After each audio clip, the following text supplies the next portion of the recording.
Hello everyone. Today we are going to study about money.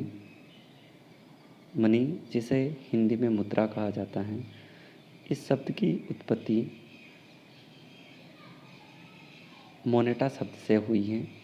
Moneta जो है रोम की देवी Juno का नाम था और रोम के लोग देवी जूनो को धन की देवी मानकर उसकी पूजा करते थे, इसलिए उनके नाम से मनी शब्द की उत्पत्ति हुई है। मनी की जो अनेक परिभाषाएं दी गई हैं, उनमें से कुछ परिभाषाओं का अध्ययन हम आज करेंगे। Definition of money, traditional definition, परंपरागत परिभाषा क्या कहती है? This view is defined as currency and demand deposit and it's most important function is to act as a medium of exchange.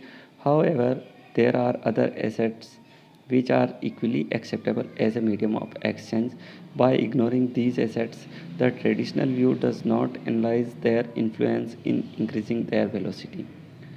इस परिभाषा में ये कहा गया है कि जो चलन में मुद्रा हैं या मांग जमाएं हैं, उनको हम मुद्रा में सम्मिलित करते हैं।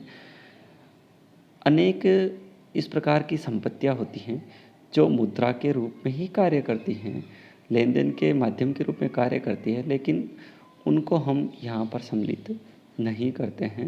उनका जो प्रभाव है उसका भी अध्ययन इसके अंतर्गत नहीं किया जाता है। दूसरी जो परिभाषा है वो है Friedman definition. He defined money as the sum of currency plus all adjusted deposit in commercial banks. This is the broader view as it includes bank deposit, non-bank deposit and any other type of assets through which the monetary authority influence the level of income, price, employment or any other macroeconomic variable.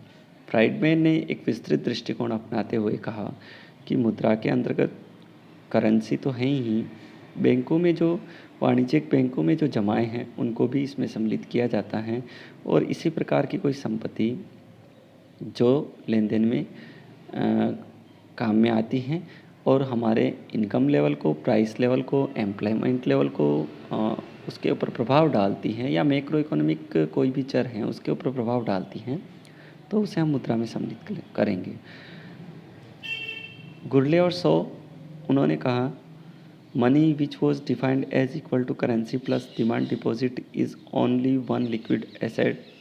Thus a wider definition was formulated which was based upon liquidity, which includes bond, insurance, reserve, pension funds, saving and loan shares.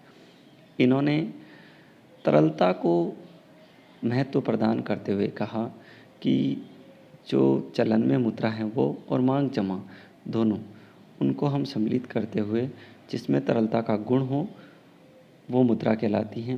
जैसे bond, insurance, reserve, pension fund, saving और loan share, ये सभी मुद्रा में सम्मिलित किए जाते हैं। पिसेक एंड सेविंग डेफिनेशन जो है वो है according to them money should include demand deposit as well as money issued by government, time and saving deposits from bank are excluded. Thus total money which includes demand deposit is termed as net wealth of society. इन्होंने कहा कि जो मांग बैंकों की जमाएं हैं उनको इन्होंने छोड़ा है। टाइम एंड सेविंग डिपॉजिट, समय और बचत जमाएं हैं, उनको इन्होंने सम्मिलित नहीं किया है। तो इन्होंने अपनी परिभाषा में किसे सम्मिलित किया? Demand deposit in termed as net wealth of society. जो डिमांड डिपॉजिट हैं उनको इन्होंने अपनी परिभाषा में सम्मिलित किया है। फंक्शन ऑफ मनी, मुद्रा के कार्य क्या क्या हैं? Money has 3 function in the economy. मुद्रा के अर्थव्यवस्था में 3 कार्य हैं। पहला कार्य जो है वो है मीडियम ऑफ एक्सचेंज, विनिमय का माध्यम।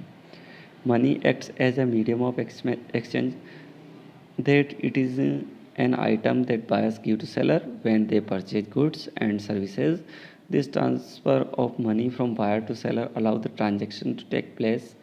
Thus money is commonly acting as a medium of exchange. कोई भी हम व्यवहार करते हैं या कोई भी हम ट्रांजैक्शन करते हैं तो हम विक्रेता को मुद्रा देते हैं और उसके बदले में वो हमें कोई वस्तु या सेवा प्रदान करता है। इस प्रकार हमारा व्यवहार जो है वो पूरा होता है। तो मुद्रा जो है उसका प्राथमिक जो कार्य है वो है विनिमय के माध्यम के रूप में कार्य करना।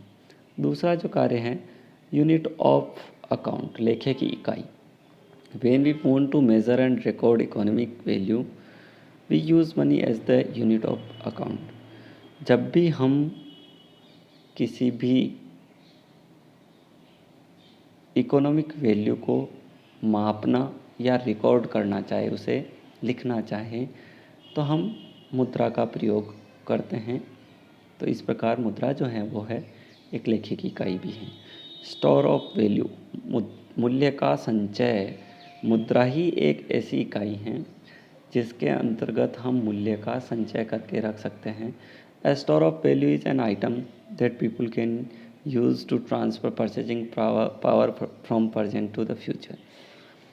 मुद्रा के माध्यम से हम अपनी क्रय शक्ति को वर्तमान से भविष्य को स्थानांतरित कर सकते हैं।